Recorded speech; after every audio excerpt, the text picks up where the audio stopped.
Hey everybody, welcome back to Prime Joe Time with Spare Bedroom Studios. I'm here today with Jeff Hecht. He's a two-time Grey Cup champion, and I'm really excited to hear his story. Welcome to Spare Bedroom Studios, where big sounds are born in small rooms.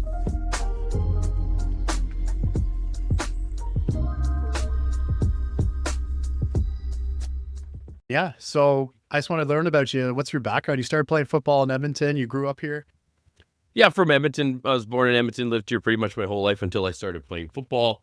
Um, Never really got into football till I got into high school, really. Like I played baseball mostly growing up. Um, Turned 16, 17, and baseball gets too expensive, right? Wow. I was one of four boys, so it wasn't a lot of money for sports and whatnot, right? So went into high school, decided it was time to play football. Always played schoolyard, recess football and stuff like that. And that's where it started, grade 10 at WP Wagner. That's amazing. So are you just like a natural?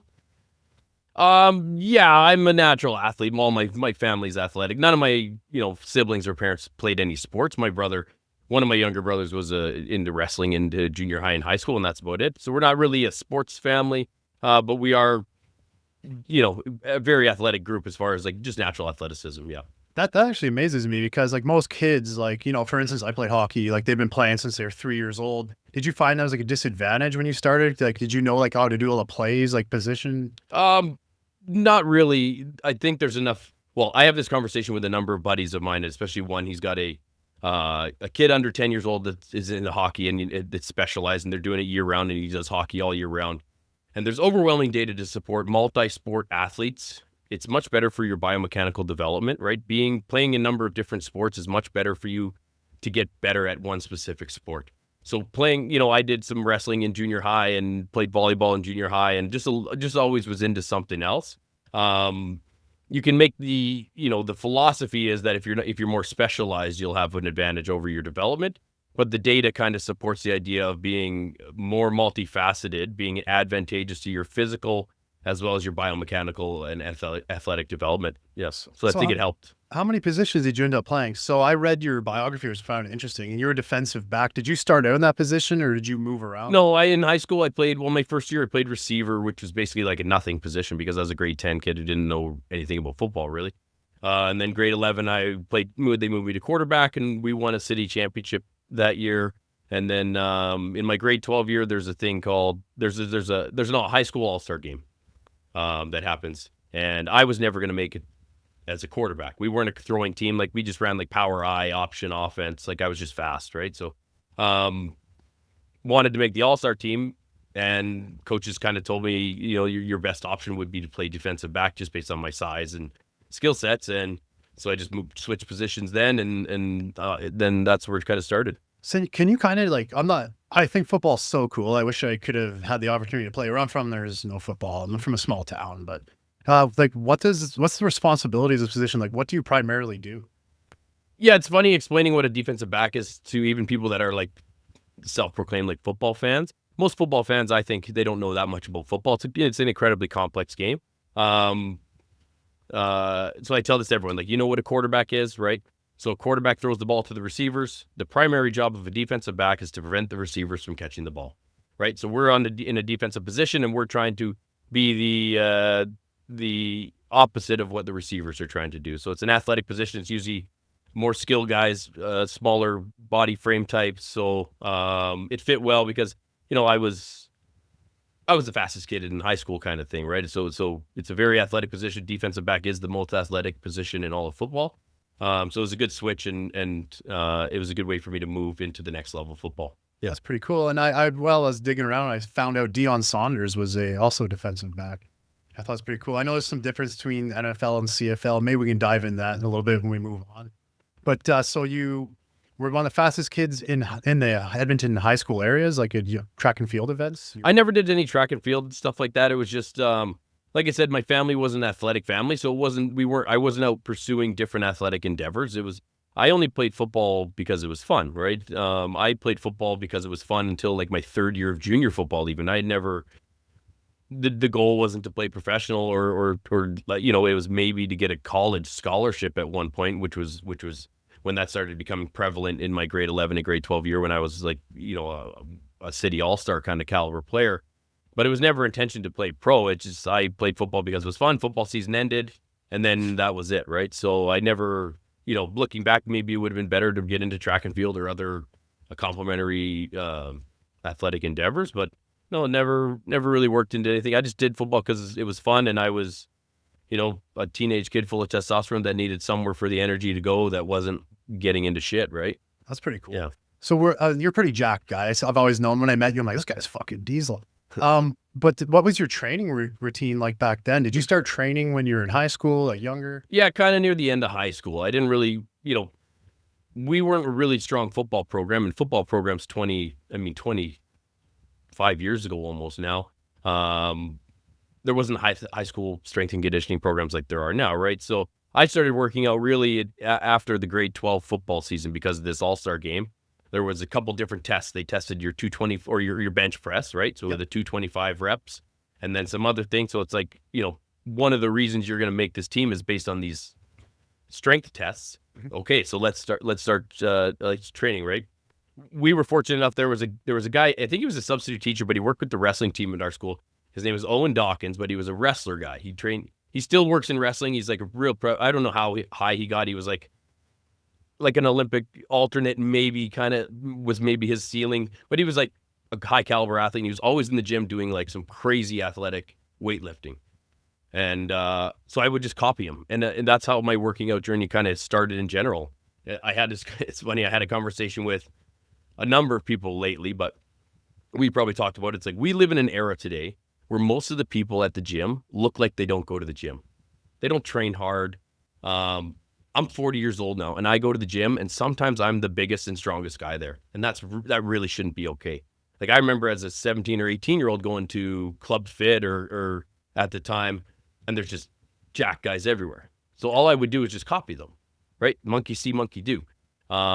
It's like it's funny because my whole business revolves around the same strategy. I call it R&D. My business is built around R&D. It's called rip off and duplicate. So watch somebody do something, change it a little bit, and do it yourself. And then you'll have, if you want to get big arms, watch what the guy with big arms at the gym is doing and do the stuff he's doing. Like it's that simple, right? So that's how I got into working out, because I needed to make this all-star team because I wanted to continue to play football. And then, you have to go to the gym, you have to learn how to bench press, and away it went. I love that you said that, because that's something that I did. I was like, when I was talking, even I had another guest on here, I was like, when I first started even training in the jiu-jitsu world in the MMA gym, I was like, I want to be like that guy. So I kind of just copied him and started hanging around him, picking up on his mannerisms and stuff. And I'm like, that's what I need to do, model myself. I'm like the Timu style of him, but not saying that, but yeah. So I find that pretty cool. So you finish high school, you wrap up.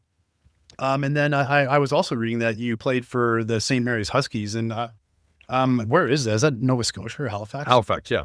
So like, how did they even find you? Like, how did this all work out? Well, I went to university at an older age too, right? So I was like any like teenage kid who didn't really care about school. I didn't have great grades. I was a smart kid, smart enough, right? But I didn't have really academic grades. I didn't really have an academic path, right? And I just thought I wanted to continue playing football. No problem. So Edmonton's got 2 junior football teams. So you can play from 17 to 22 years old, the Edmonton Wildcats and the Edmonton Huskies, right?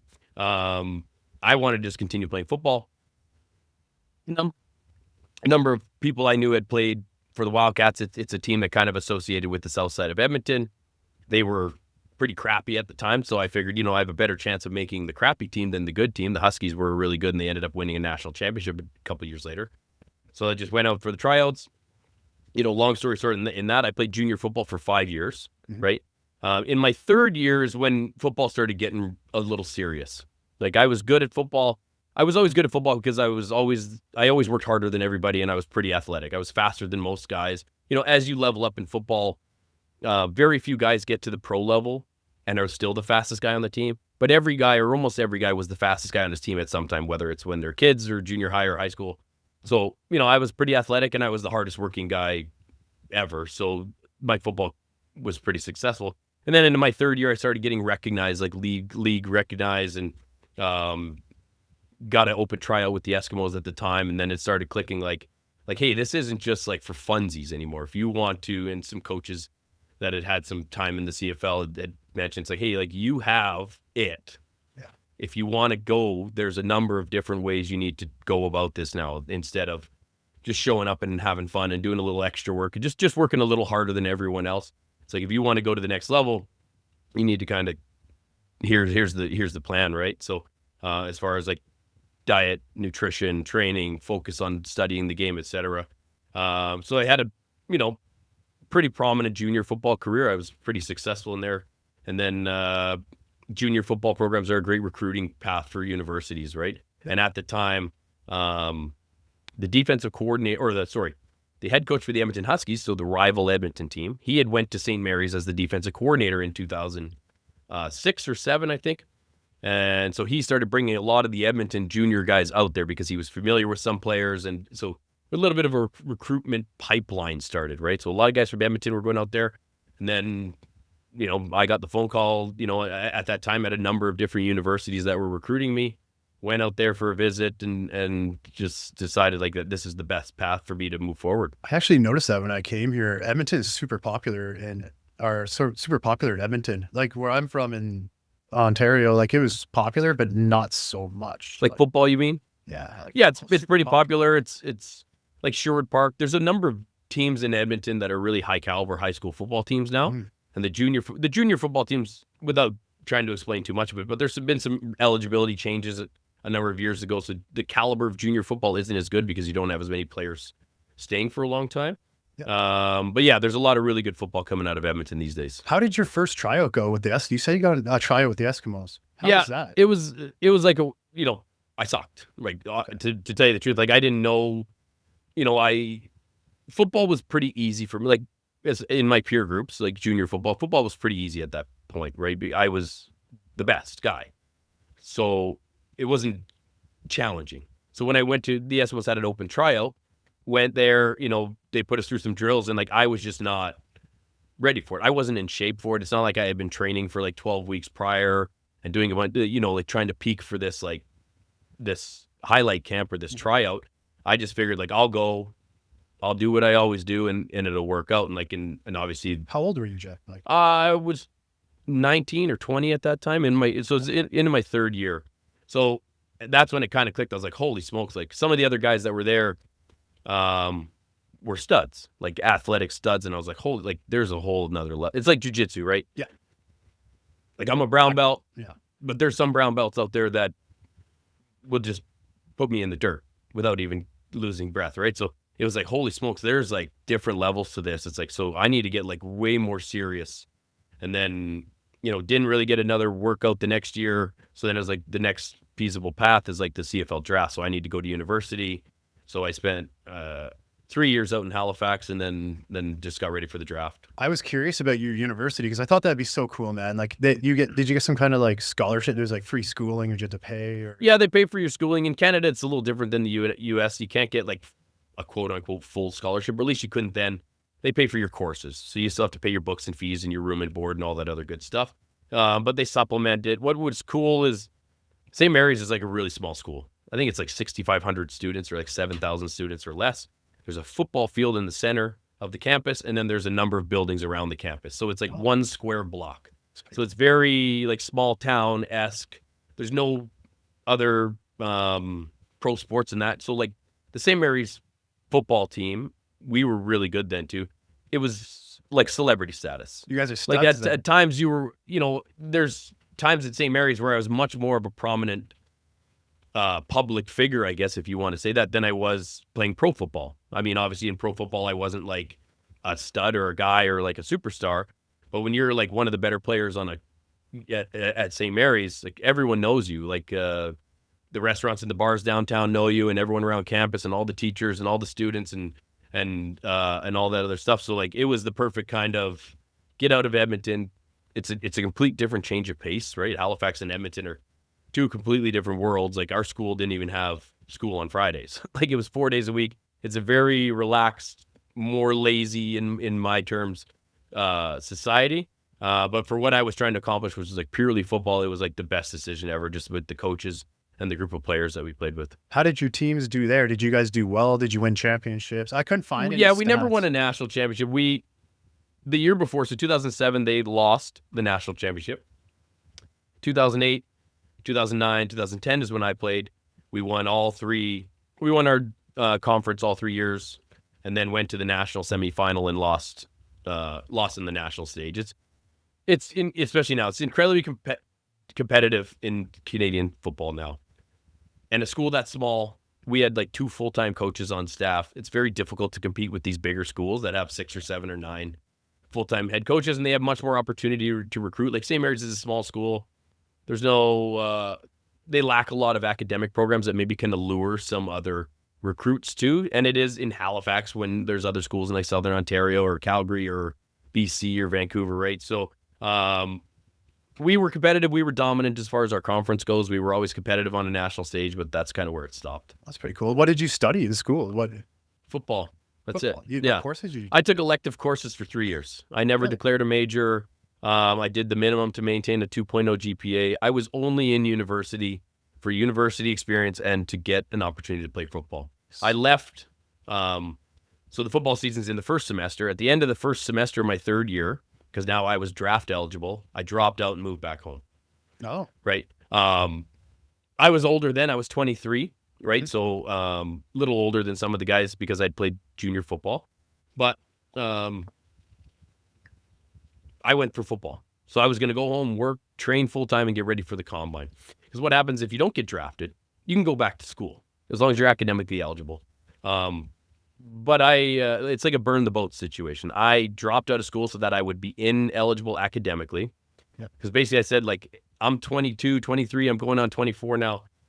If I don't make the CFL this year, what am I hanging on for? And it's time to move on. there was no plan B, man. No plan B. Not in regard. Like I knew I was going to be okay after football because I'm a smart guy. I'm a hard worker. I always thought I would get into policing after football. But it was like, this is, I got invited to the CFL Combine. I was a second team All-Canadian. It's like, hey, it's now. If it doesn't work now, it's not gonna. So why bother staying eligible for another year just to, run it back again, right? Yeah. Like there's only so many times there's a lot of people that don't realize that they don't have what it takes. They try too many things too many times, one more time, one more time, one more time. It's like sometimes you just don't got it genetically or, the stars don't line up. So just take the run and it ended up working out. That was like something Arnold Schwarzenegger said. He said, there's no safety net.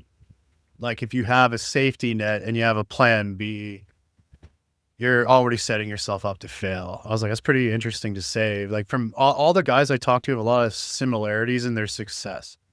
Like they burn the boats. Yeah. I like that. It wasn't like some sort of philosophical strategy at the time, but I basically said like, hey, like this is either going to work or it's not. And if it's not, then I might as well go home and start working and start building up some routes for me after football, because this is, I'm all in on football until football's all out on me. And then it's time to go on to something else, right? So were you scouted? Like the CFL, like what did they do? How'd they reach out to you? Because you said you went to the Combine, and your stats are pretty cool, actually. Yeah, so the CFL has an invitational combine every year. So, you go work out, do the weightlifting drills, height, weight, all that other good stuff. And at the time, I think they invited the 50 best players in the country to the combine, right? So CFL coaches would get together and scouts would get together. And if enough teams wanted you there, then you would get invited. Like at the time, there's 9 CFL teams now, but when there was 8 CFL teams, it's, Winnipeg and Montreal and Calgary, they want these 3 guys, so they're going to get invited, and they narrow the list down to 50 guys. So when you get invited to the CFL Combine, you have, that you have like a pretty legitimate shot. There's some smaller regional combines they do. They do a more elaborate thing now, but at the time you could go to like Montreal and do a Dwayne Ford Combine just to get scouts to notice you. I mean, obviously it's better now, but the film, your highlight films, you send those in to scouts and stuff like that, and you kind of go from there. But once I got invited to the Combine, and like I said, like I was pretty good in university. I was a second team All-Canadian. I had a lot of success. I had a good shot at going. So the Combine invitation was that. I never got drafted, which was kind of like, surprising. It's pretty super shitty. At the time, there was only 5 rounds in the CFL draft, so Now there's 8 rounds, so maybe I would have got drafted if there was 8 rounds like there is today, but didn't get drafted. And then I was just like, the draft is like Sunday afternoon or evening, and I'm at work like Monday, like scaffolding, and I was like, oh shit, like that's it, it's over, right? Like that's all she wrote. And so you get on, university coaches have relationships with some pro coaches and stuff like that, so you kind of like, hey, what are you guys hearing? Because they're still, if you're not drafted, there's still like free agents that are going to get invited to training camp, or people are going to want to sign guys to contracts, right? So I was lucky enough that the Alouettes called Tuesday morning. Basically I was at work and they called, and it was like, here's the contract. And they're like, this is not negotiation. This is it, or we'll call someone else. Oh. And I was like, okay, I'm in, right? So signed a contract for league minimum at the time, and started planning my flight to Montreal.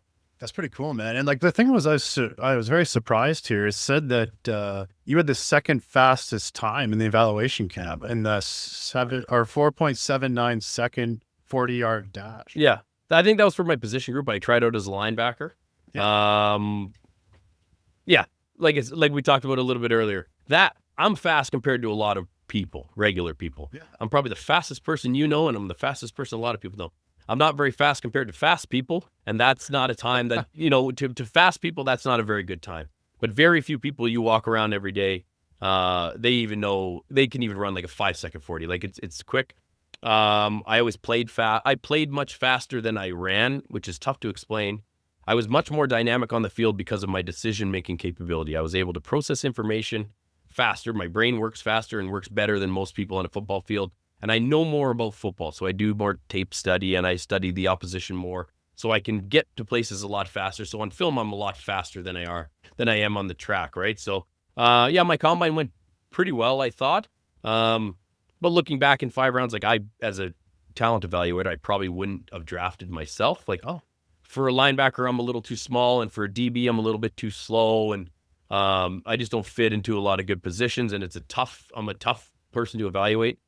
I've never been cut from a football team that I've tried out for. So once I'm in the door, I can show, I offer a lot of value to the football field. It's not just big, tall, and fast, right? So the academic prowess is not something that's highlighted, at the combine, right? It's a physical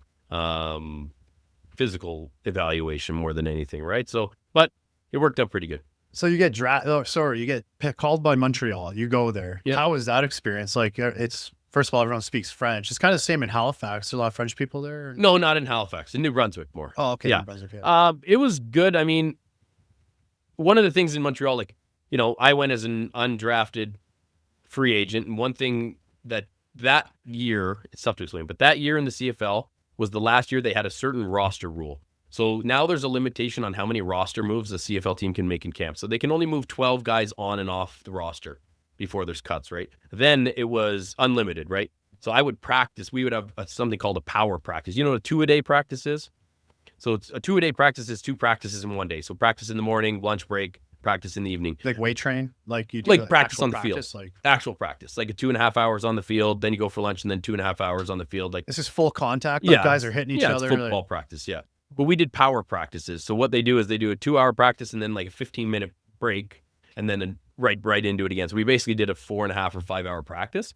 And I would have different guys, locker mates, from the first practice to when we came in after the second one, because they would change guys out or cut guys in the middle of, it was literally, we'd go and have like banana slices and Gatorade in our little 15-minute break, take your pads off, and another dude would be wearing number 17 or number 44. So when I got in my locker at the end of the day, there'd be 2, 3, 4 brand new guys right around me. So like, it was incredibly stressful, because also when you're drafted in the CFL, it's called a non-counter.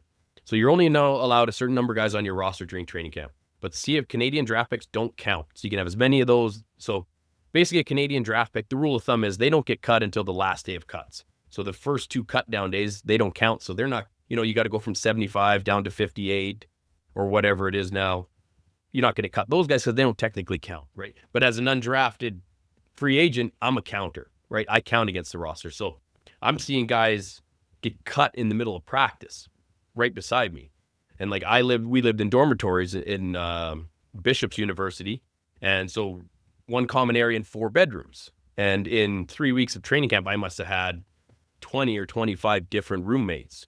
And every evening, the Grim Reaper, we call it in training camp, is every evening, we have our last meeting of the day. Then we're done at like 10. And somewhere between 10:15 and 11 p.m., that's when they come walking down the hallways. And Oh shit. and somebody's got to answer the door. Hey, we're looking. So nobody wants to answer the door. So everyone's sitting in their bed, knock, knock, knock, knock. They just keep knocking. It's like, shit, like, I'll get up. Open the door. It's like, hey, we're looking for Max. I was like, oh, fuck. Room number 3 right there. Go back to bed. So it was incredibly stressful. And also, but I'm a worker. So in training camp too, there was a number of, like, I would sit by myself at lunch. There was no socialization. I would just sit with my playbook and learn. Like I told the general manager at an interview, like at the combine interview, I told him, like, I'm the smartest, like, football player at this combine, like, by far. I know more about football.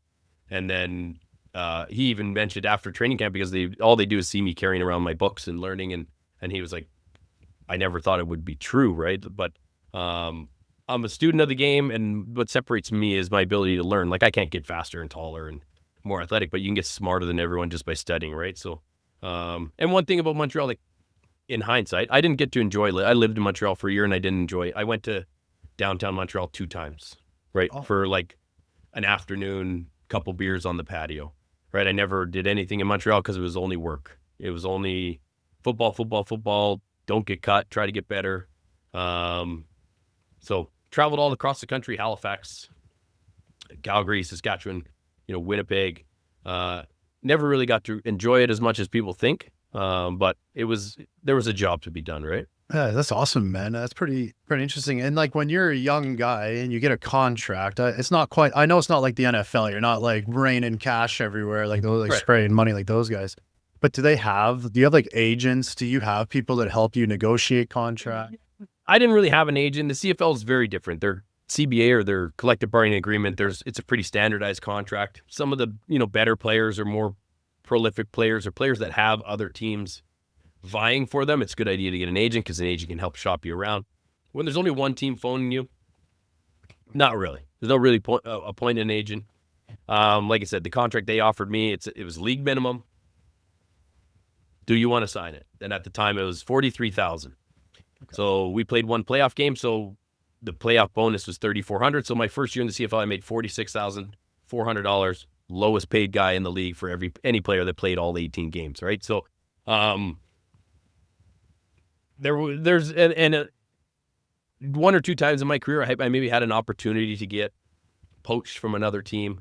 And one of the years was going into 2014. Calgary decided to re-sign me instead of letting me go to free agency. I got a pretty decent contract there. We won the Grey Cup, so it ended up working out pretty well.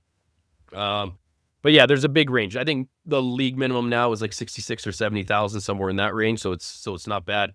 But yeah, I played 9 years in the CFL, and my worst year was league minimum, and my best year was in like the 130 range. So cool. You can do okay, right? Yeah. And I always worked in the off season. I always went back to the refineries, and I worked as a journeyman scaffolder on and off for basically 15 years.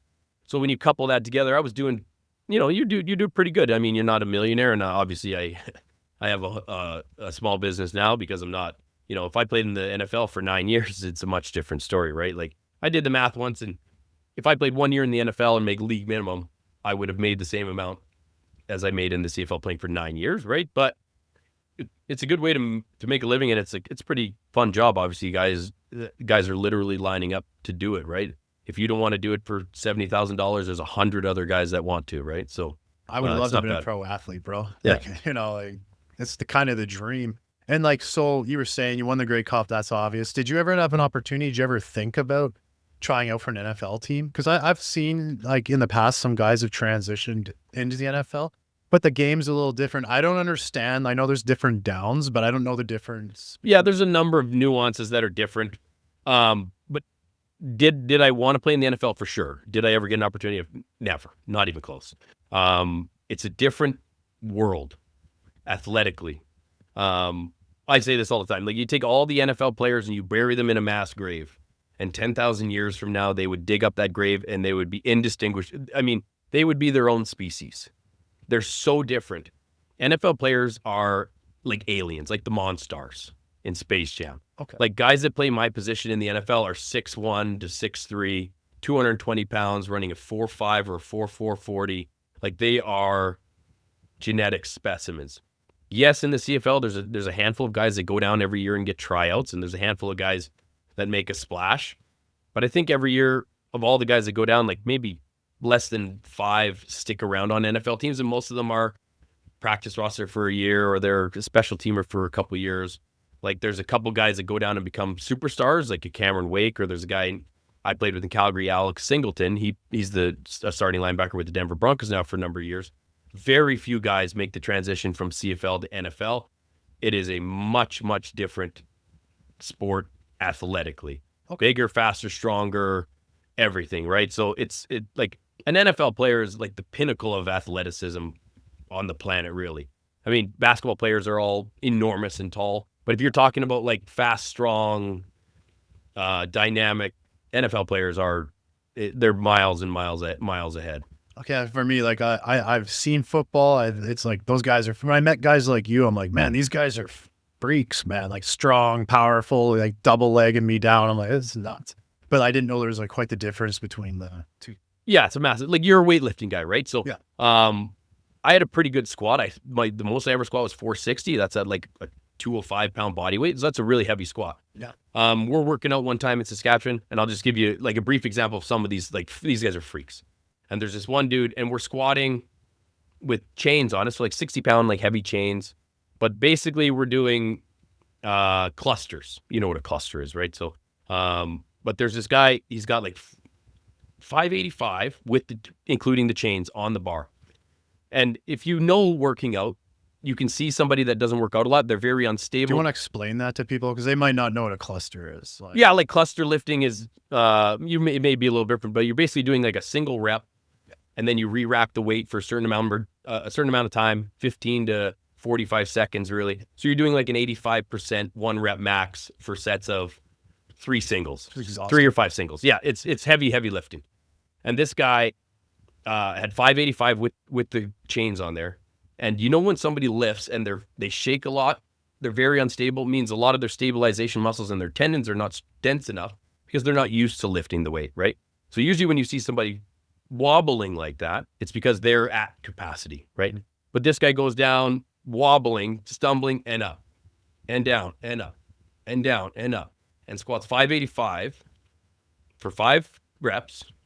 And he's a body weight, he's under 230. He's like 6'1", 225. These are the types of dudes that are, the specimens, right? So like, I'm fast compared to regular people. I'm strong compared to regular people. I'm athletic compared to regular people. On a CFL roster of 46 guys, if we're talking just pure athleticism, I'm somewhere between 35 and 46. Well, not 46 because there's the punter and the kicker, but somewhere between 35 and 40, most athletic guy on a team. There's such a different level to some of this stuff that it's pretty insane. That's astonishing. Yeah. Actually, that's pretty shocking because, like, I know I've met you at the gym. And I'm like, man, this guy's strong as hell. Like, not compared. Like the NFL is a different universe. It's pretty crazy. Yeah. So if those guys like basically joined our club, they're natural athletes, like their level, like kind of like another guy at our gym became a brown belt within like 6 years. Yeah, like if they committed to jiu-jitsu like 3-4 days a week, yeah, these are the guys. These are the physical body types that are like world champion caliber athleticism. Because like anything, people always think if they work hard they can do anything, which is within reason. You can train as much as you want. You're never going to be a pro bodybuilder. There's a genetic aspect to it, right? You can train all you want. You're never going to be in the NBA because there's height and athleticism. And jiu-jitsu is the same way. But a lot of people in jiu-jitsu think because it's, it's maybe not taken, it doesn't have the mass fan base, or there's not a lot of people competing in it. There's not like athletic programs in high schools and scholarships and stuff like that. They think, I train jiu-jitsu all the time, so I'm going to beat the guy that's like bigger and faster and stronger and works out. You might for a week or a month or 2 months, but as soon as that guy gets a little bit better, and I had a lot of success early in jiu-jitsu because of that, it's like, a lot of people have limitations in jiu-jitsu. athleticism, flexibility, cardiovascular health, determination, mental toughness, your ability to learn, your biomechanical awareness of yourself, a lot of stuff. The only limitation I had when I started was knowing the jiu-jitsu moves, right? So it's very easy to get really, really good. You're talking about McNish, right? So Yeah. like it was very easy for him to get good when you're 6'3", 260 and you move like a panther. Yeah. It's very easy for you to not know what you're doing and beat the shit out of guys who have been training jiu-jitsu for 10 years, which he did, right? That's, I played with a lot of guys, and I played with one guy who's going to be a CFL Hall of Famer, actually, Charleston. He was a wrestler at Saginaw State University. So I think it's a Div 2 or Div 3 school, and he was just a college wrestler, 6'2", 240. And he went to a jiu-jitsu school in Calgary as like a promo with the team, like getting to know the community and beat the shit out of everyone there. Like the black belt who he never trained jiu-jitsu in his life. He was just a college wrestler that was a freak of an athlete and like a monster. And he whooped everybody. He ran through the whole gym. I actually had this conversation with my buddy the other day. I was like, he's about 6'3", 260. And he's like, oh man, he's like, this guy smashes me. Like he's kind of telling people at our job site. I was like, well, not for long. I was like, give yourself another 2 years. I'm like, you're much larger than me. You're bigger, you're stronger. And once you have like the moves down and like where to be, I'm like, it's a matter of time before you'll start surpassing me. Like not always necessarily, but more than likely. Yeah, there's a reason that there's, even in the UFC, there's a reason there's weight divisions, right? The shittiest heavyweight in the UFC would beat the best 170 pounder. It would beat his brains in. Yeah. Right. Human beings are the only mammal on the planet where a smaller one can beat a bigger one in a physical confrontation. Right. You go into the wild and there's a 450 pound bear and a 380 pound bear, male bears, and they get into a fight. The bigger one's going to win every single time. Right. Because they're bigger and stronger and they have the same skill set. Human beings with our cerebral capabilities, I guess. Yes, you can beat many guys that are bigger than you if you have the technique. You will never beat a guy bigger than you if you have the same skill set. Yeah. It's impossible, right? When I joined the jiu-jitsu gym in 2018, a lot of people didn't weight train because jiu-jitsu is kind of archaic. It's behind a lot of other sports where people want to. It's like it's about the skill and this. It's not about the weight training. And I'm like, yeah, it is. The weight training is a big freaking part of it, right? If you can get out of things or hold on to things, it's a massive advantage. So, but a bigger opponent, like McNish is a good example. Like when he started for a couple of years, I was beating him and everyone's beating him. And now he's beating basically everyone in the gym because he's so much bigger and faster. He's into the level of like the 5 or 6 guys at the gym who I would call are the elite guys who you would call, if Mortal Kombat was coming and we had to pick guys from our gym, he's on the list. 100%. He's only been training for 6 years maybe or less, right? Yeah. I'm not saying he's like this mythological black belt like you see in the movies or these guys that have been studying for years, because he trains regularly, but he's not like obsessed. He's not going home and watching jiu-jitsu videos for 10 hours a day, and he's just gradually putting bricks on and bricks and bricks and bricks, and he's building himself quite a powerful structure now, right? So yeah, athleticism limitations in all sports are massive, and people tend to disregard them, unfortunately. But it is a huge deciding factor. Yeah, and obviously, like I love weight training, and I've always known it's important for everything. But and like you being a champion, you saw how other champions train, and you don't get there by accident either. So, like we were going off on your career here. So you said you ended up in Calgary. And then you end up winning a championship there. Like, how did that feel? Like to win a championship? Like, it was good. I mean, it's kind of funny. I'm more of a stoic person in general. And this is not because I read a bunch of books. I'm just naturally, I don't get too up and I don't get too down, right? I've always been called like an emotional cyborg or like void of emotion. So yeah, the Grey Cup was unbelievable, but it was more of a relief than anything. More than elation and some grand celebratory event. It was more of a finally, right? Because winning a Grey Cup is so unusual. Because at the end of a football season, so the last game's played on Sunday, by Friday the next week, so 4.5 or 5 days later, everybody's gone. So they're back to Texas and they're back to Louisiana and they're back to Quebec and they're back to BC everybody's gone. So really, you're only celebrating Monday to Wednesday. So you have 2 to 3 days of celebrating with your team, taking the Grey Cup downtown, going out with the boys, hooting and hollering, the whole 9 yards. And then when you get to celebrate again is the next year in training camp. They have the ring ceremony. So all the players that are still with the team, they'll go out to dinner, suit and tie kind of thing. They unveil the rings. Everyone gets to try their ring on. You get that night. Guys go out and have a couple pops that night. And then that's kind of it, right? And then a few times, like I'll take my Grey Cup rings out 3 to 5 times a year. I always wear them to watch the Grey Cup. I'll wear them to certain formal events and stuff like that just because it's a good time to show them off. But I forget who I had this conversation with, but I said it's so unusual. You spend all this time training to win this thing, and all you get from it is 3 days of partying and a couple times a year to look at the rings by yourself. And that's all you get from it. And she said, it's crazy. You train a whole year to win, and that's all you do. I was like, a whole year? This is a whole life. This is 20 years for some people, or 15 years. And at the end of the day, it's worth it. Like we lost the Grey Cup in 2012, and then won it in 2014. And, buddies will make jokes. Hey, you're 1-1. It's like, no, I'm one Grey Cup champion, and now everything else is erased. You could lose 100 Grey Cups in a row, and you win one, and you're champion forever. Your name's on the trophy, the whole 9 yards. So it's just an unusual perspective where you fight forever. Football is 7 months straight. Every single day you get a bye week off where you get 4 days off to go home, but it's every single day, 12 to 16 hour days every day. And you get this little trophy at the end, and you spend 3 days drinking with your buddies and hugging them and reminiscing and high-fiving.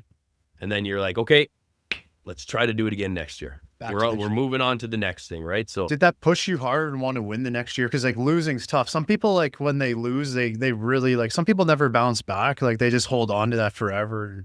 You're resilient and were able to win the next year, which is pretty cool. Yeah, I don't know if it motivated me anymore because I'm a very self-motivated person, and I'm a college coach of mine had this quote, and I love it. It's I'm not a loser. I don't lose.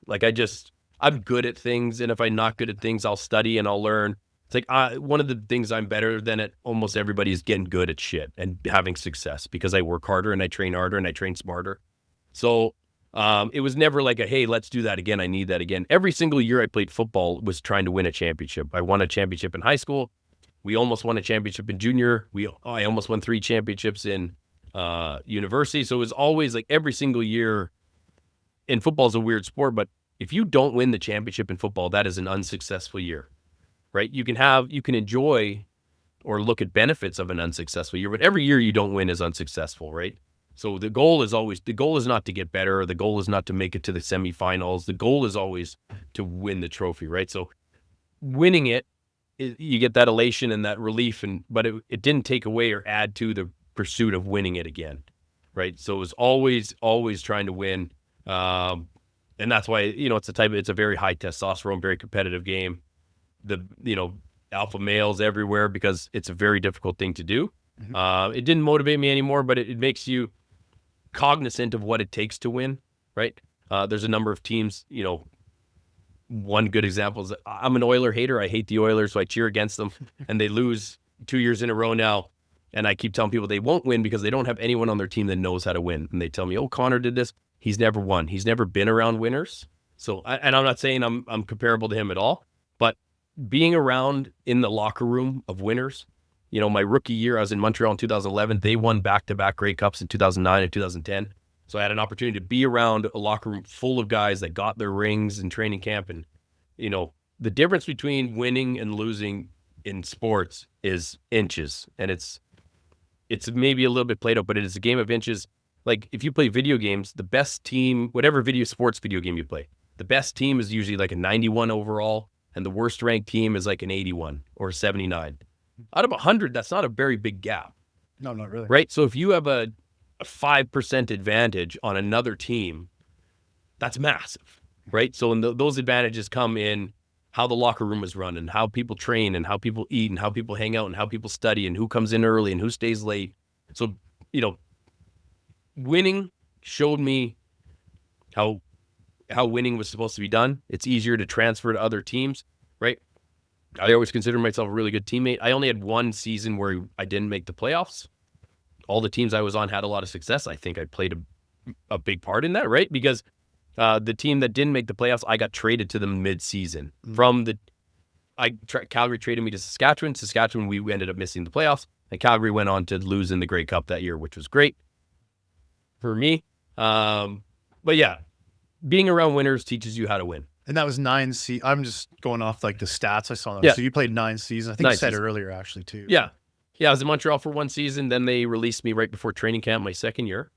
And Calgary signed me after training camp. I was in Calgary for 4.5 years. They traded me mid-season to Saskatchewan in 2016.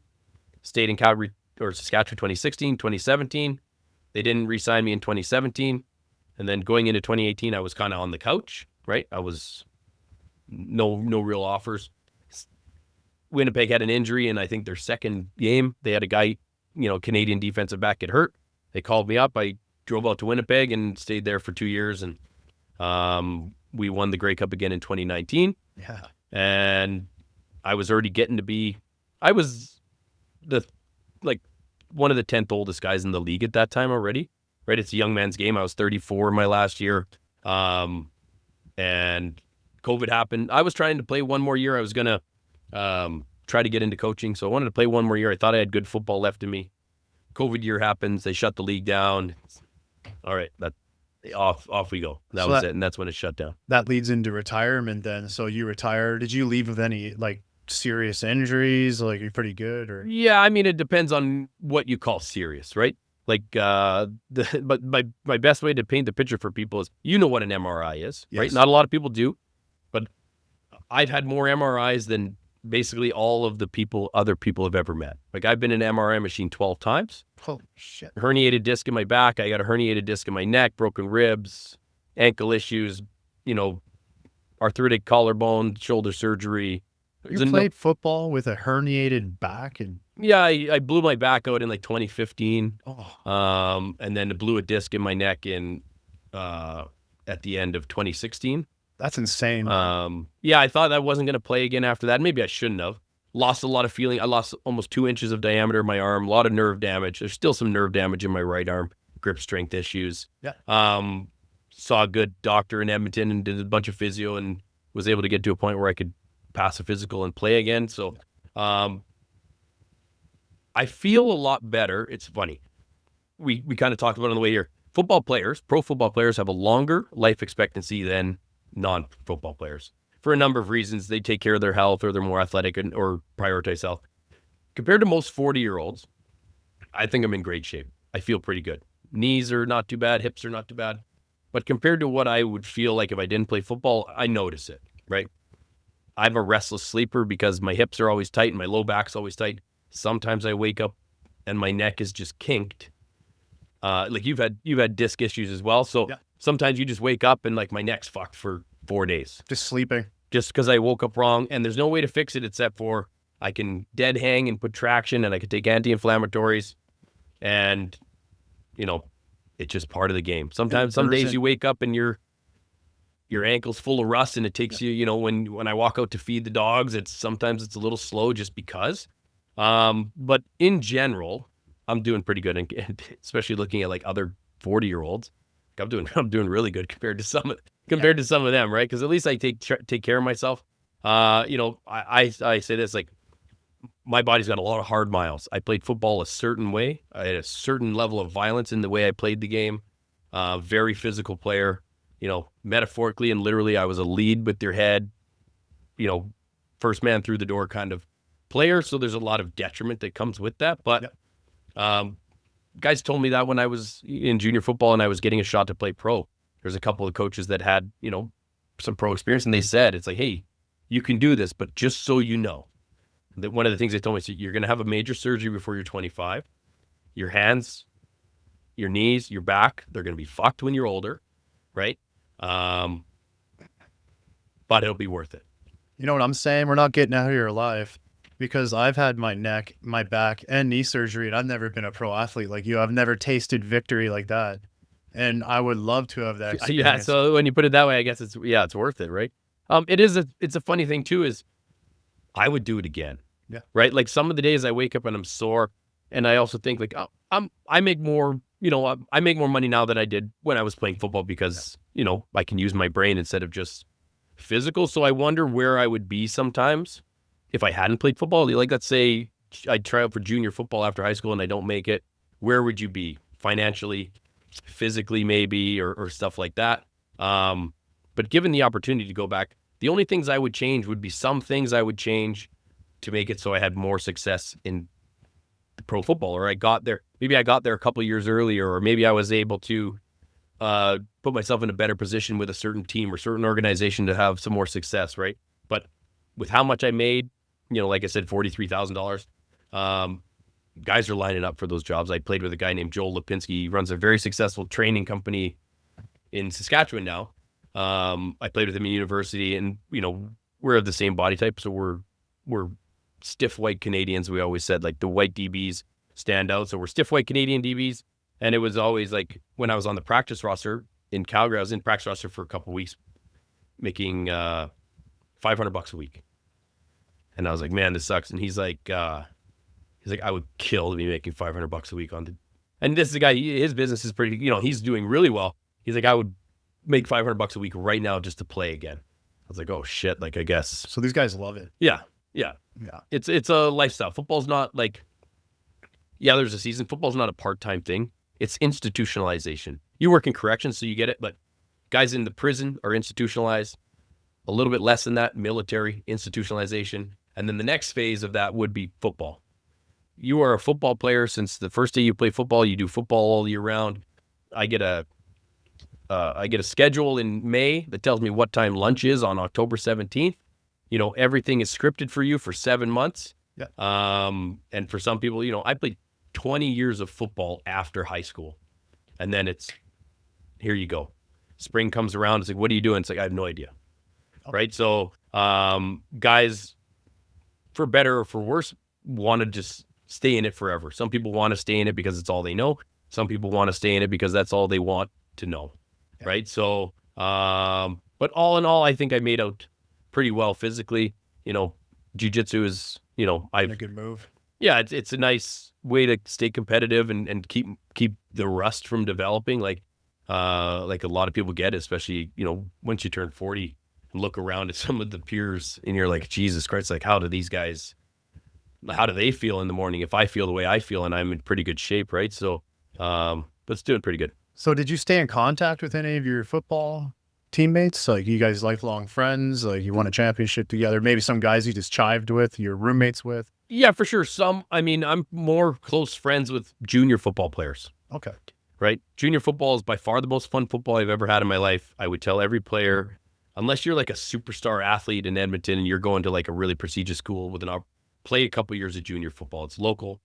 Like, still some of my best friends, like I'm going to a buddy's kid's birthday on Sunday, and two of the guys there are two friends that I made in junior football 20 years ago. Right? I was at both of their weddings. Like, these are the closest friends that you have, right? But in pro football, it's much different. There's a couple guys I still stay in contact with just because, we vibed. But pro football is very transient. It's a very short lifespan. Like, I played 20 years of football, and the most football I ever played with one team was junior football, 5 years. I played pro football for 4 different teams, 1 year, 4.5 years, 1.5 years, and 2 years, right? So it's high turnover, high attrition. The average career is less than 3 years long, so you don't have a lot of time to get to know guys. Most guys go back home in the off season as well, and that home is wherever 100, 200, 2,000 miles away sometimes, right? So you try to stay in contact. But yeah, I'm really good friends with a lot of guys that I met in junior football still.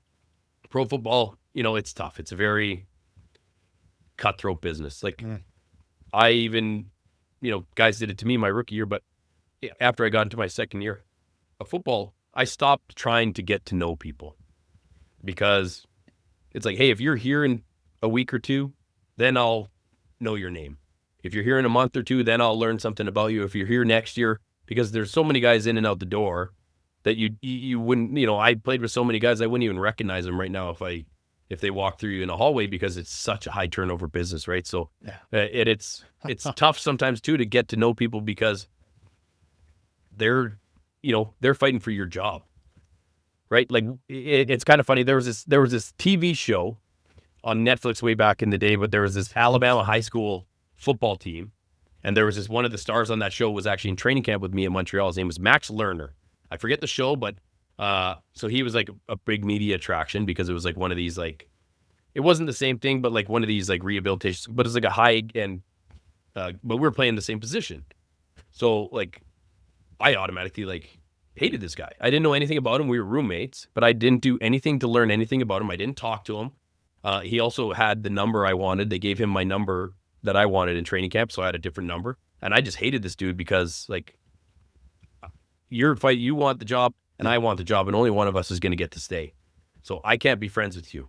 Like we are competing for the same piece of steak here. Only one of us is going to eat, right? Was that number 29? Because that was your number. 24. 24 was my favorite number growing up. That was my junior football number, and then I got in college, and then in Montreal I was number 25 in training camp, and he was 24. But I always played with like an animosity or like a vilification of the enemy, right? The head coach of Montreal, philosophically, we butted heads a lot. We had a number of conversations where he tried to get me to see the world his way, but he always said, you never like vilify the opponent, right? They're just like you. They're trying to compete for the same thing. And I played football in a way where you demonize the opponent. The opponent is the enemy. They are trying to take from you because it requires a certain mindset to destroy your own body in order to destroy theirs, right? Sometimes you're the hammer and sometimes you're the nail. But if you know anything about carpentry, hammers get broken too. Yeah. Right. So that's kind of the approach I always had. So even making friends with guys that were at my position or trying out for, we're on the depth chart. Hey man, like we can be cordial, but I'm not friends with it. This is as close to primal as we can get in the 21st century. Right. So, pro football, much more difficult to have, personal long-term relationships with guys because it's dog eat dog. Mm-hmm. And you're there for a good time and not a long time, right?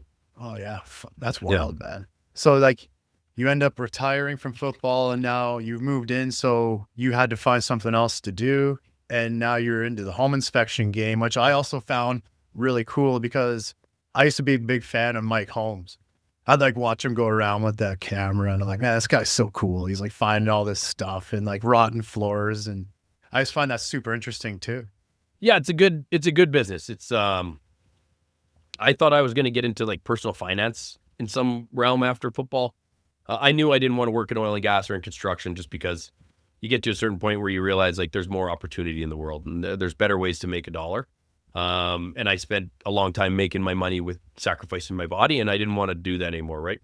But I started learning a little bit more about the financial industry and how much more customer service and, that is an important aspect. And I like finances because it's mathematics and there's no gray area in math and it's black and white. So kind of looking for something. And then somebody I knew knew a home inspector that was getting busy and looking to expand his business and was telling him about it. And, this is what my business is, and this is what a home inspector does, and this is what we're looking for. And they tell me, and they go like, hey, like, you should check this out. Like, this is right up your alley. Like, this about me. Like, I'm a very opinionated person. I have an opinion on everything. Yep. And if you want my opinion, you'll get it. And if you don't want my opinion, you're going to get it either way. Right. So I see everything. I notice things. I'm a very curious person. I'm a know-it-all. Right. And these are all very important characteristics when you're trying to get into home inspection. So I started learning about it, how much you can make and the schedule. And it's a and then I just Googled it like in 2020 or 2019, like how to be a home inspector, and away it went. It's funny. I actually did a training thing with Mike Holmes' group because they were thinking about opening because Mike Holmes has a home inspection business in Ontario and they were going to open some franchises here in Alberta. So I did a methodology training and stuff with them, and it just wasn't a good fit at the time. And then looking at another guy, that same guy that my friend mentioned, and maybe going to franchise through him or subcontract. And then it was taking too long, and I was just like, screw it. Like, I'm just going to do this myself. Did you take a course? Like, what did you do to this? Like, yeah, the home inspection is you're licensed to the province of Alberta. There's some certain level of education you need to do. To be honest with you, it's not difficult. It's about as hard as getting your real estate license or getting a mortgage broker's license. It's kind of like the barrier of entry is kind of a joke, to tell you the truth. The most difficult thing to becoming a realtor, mortgage broker, home inspector, the most difficult thing is money. Like it costs you $20,000 to become a home inspector. And then, I wasn't profitable for 2 years. So you need to be able to float yourself for 2 years kind of thing, right? But if you have money and you have like half a brain, if you can pass a first aid course, you can pass a home inspection exam. It'll take you anywhere from 2 to 7 months, depending on your own ability to study and hold yourself accountable, but not incredibly difficult. But in Alberta, it is licensed through the province. But it's a lot of it's like a lot of jobs. Like you get your journeyman ticket as a carpenter, you don't know anything. You don't become an experienced carpenter in 4 years. You become an experienced carpenter in 10 years, right? So home inspection, just because you get your license doesn't mean you know anything. It means you know the bare minimum to do the job. And then you have to kind of seek out on your own other avenues of education. You go do a couple home inspections, you realize like, Ben, what is that? And what is that? And what is that? And what is that? Until you get the repetitions or you find other professionals that you can meet with or talk with to really get like the baseline education and really learn enough stuff. And I'm at the point now where I've done thousands. So very rarely will I see something now that I haven't seen before. Yeah. Or I don't know who to ask to explain it better, right? So you have to be a know-it-all and you have to be curious, right? And I'm both of those things. I hate not knowing stuff. I'll go out of my way to learn things. And if I want to get good at something, especially today, I mean, Google, YouTube, if you want to learn how framing in a house is supposed to be done, you go on Google and you watch it for 20 hours and you become a relative expert, right? So it all worked out well. I'm glad I did it. I wish I started it sooner, like when it's something I could have done while I was still playing football, but worked out pretty good. So like, what are some of the most common things you find in houses that are like problematic for people?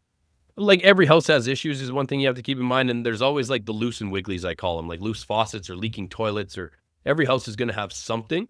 But the main thing with my job is explaining that to people. Homes are built by dudes. Dudes come in late, and dudes lie on their resume, and dudes come in hungover, or dudes drink on the job, or dudes say they can do something and they can't really, but they're going to figure it out because they already got paid half up front. So cars are built by robots. My truck and the truck before it and after it in the assembly line are exactly the same. You get two houses side by side, completely different. So having the ability to not get bored, right? Because you have to do every house as a system. You don't want to miss that one little thing because it wasn't in that house and it might be in this one. But the loose and the wigglies, but the main things I'm looking for are major things: structure issues, water issues, safety issues, and other areas where it's going to be major expensive issues for a potential homeowner, right? Every home you go into, whether you can go into a brand new house today and I'll find $1,000 worth of repairs that someone needs to do. Loose, wiggly, not installed properly, something like that.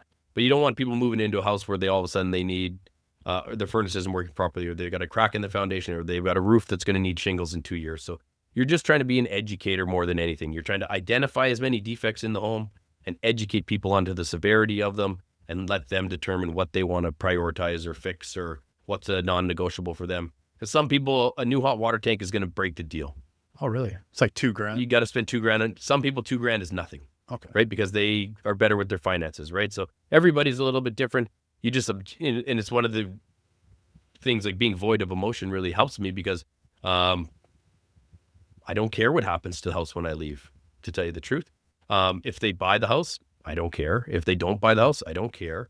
If they get $30,000 off because their realtor negotiates some repairs, I don't care.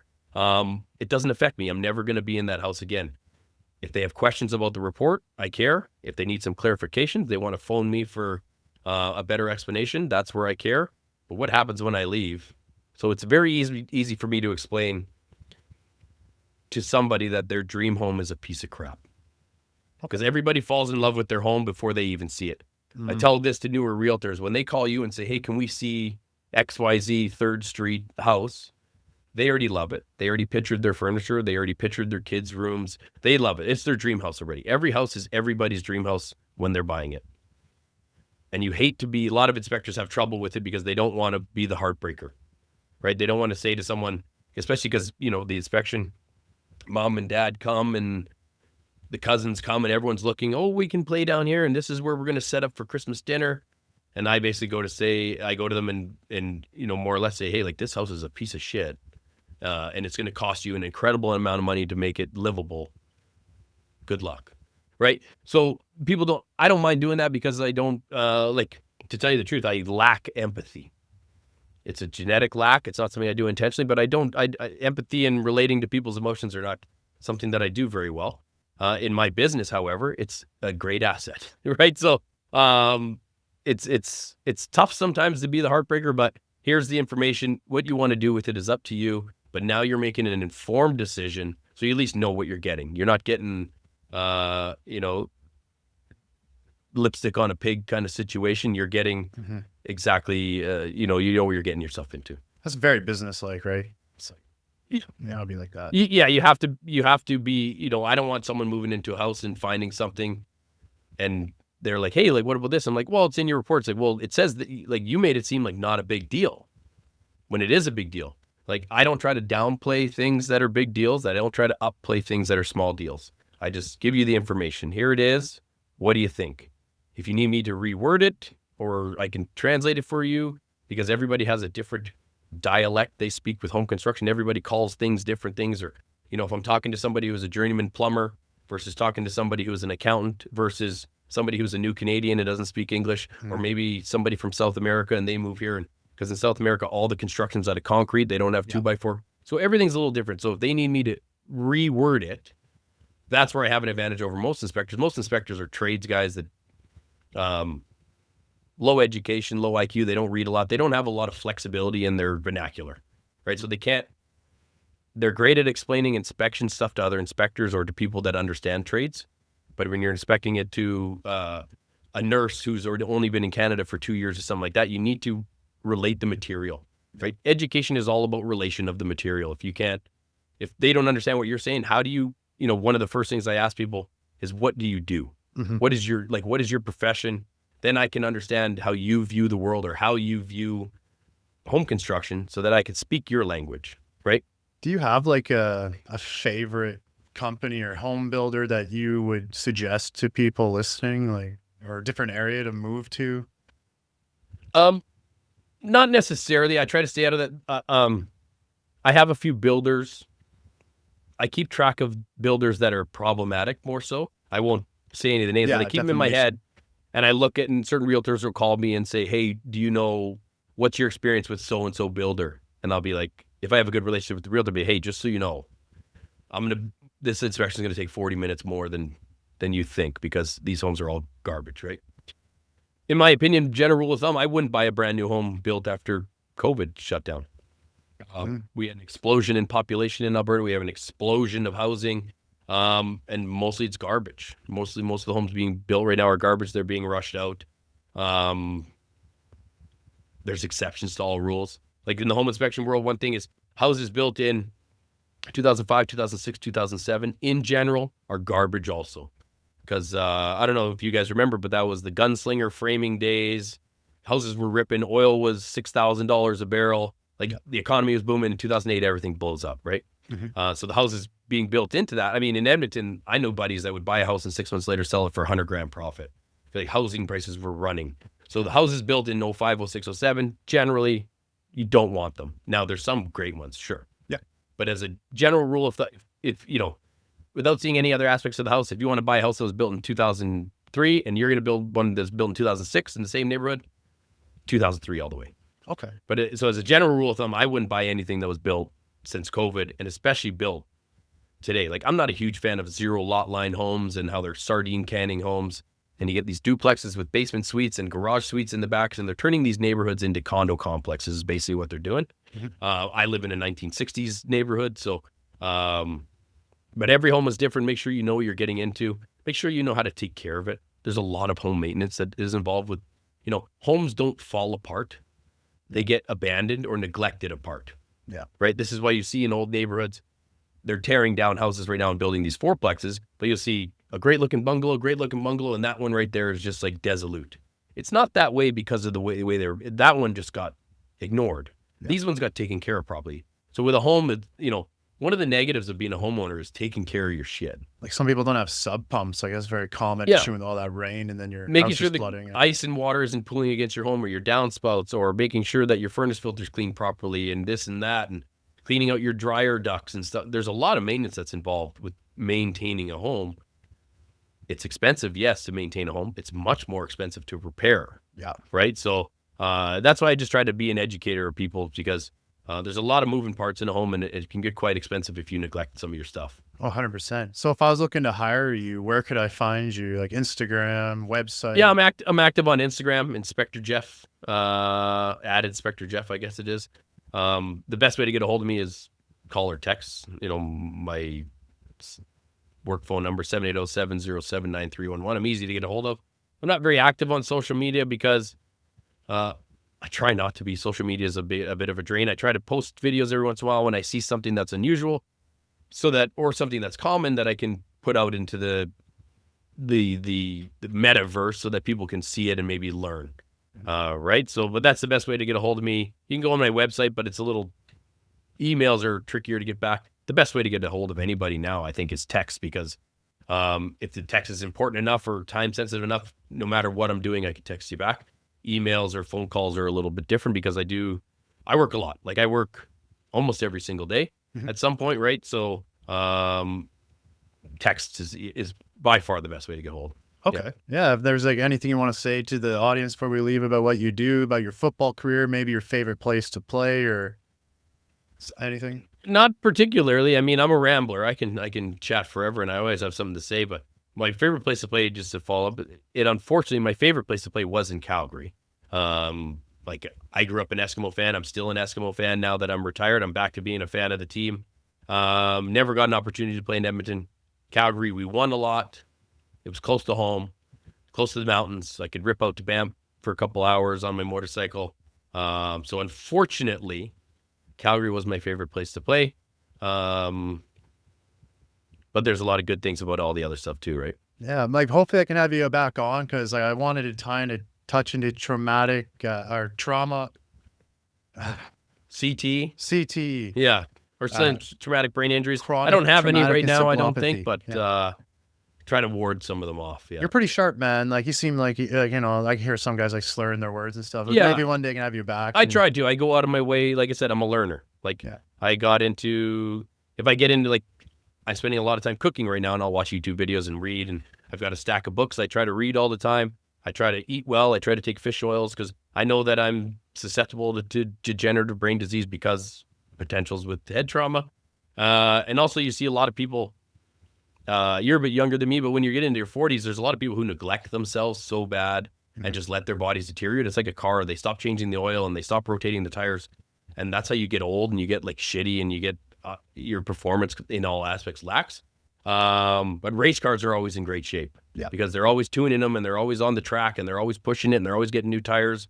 So I try to treat myself, my physical self, like a bit of a race car. You put in, I drink beer all the time, to tell you the truth, especially now that I'm retired from football. Like, I'm probably going to go out tonight and have, 4 or 5 beers with a buddy.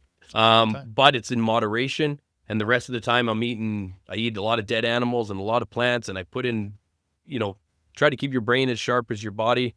And it's not as tough as you think. It's very difficult, mentally and physically, very difficult to get in shape. Yeah. Very difficult. Yeah. Staying in shape is easy. I didn't have very much time yesterday. I went to the gym for 45 minutes, in and out, no problem. If you're overweight, it's very difficult. I listen to 20 or 30 hours a week of podcasts on like 3 times speed, like just all day, every day. Try to read a bunch. But if you're illiterate and you're maybe not as smart, it's very difficult to get through a book where someone else can get through it in a couple weeks just reading for 15 minutes a day, right? So getting in shape, incredibly difficult. Staying in shape, pretty easy. Losing this extra 10 pounds, incredibly difficult for me right now. Right, because I have a moderately successful business, and I'm kind of resting on a little success. But got to get ready for summer 2026. Maybe get a couple more jiu-jitsu classes in, train a little bit harder, shred down a little bit. Yeah, and just to clear up, that's chronic traumatic encephalopathy. I got mixed up there, all jumbled. That's all right. I just like to explain what the acronym's on. But thanks for being here, Jeff. It was awesome talking to you. I'll have to get you back sometime. You're an awesome guy to talk to. Everybody, please tune in, listen, share. Prime Joe Time, Spare Bedroom Studios. I appreciate it, and thanks for being here, brother. Thanks for having me. Yeah, anytime. Right on. It was awesome.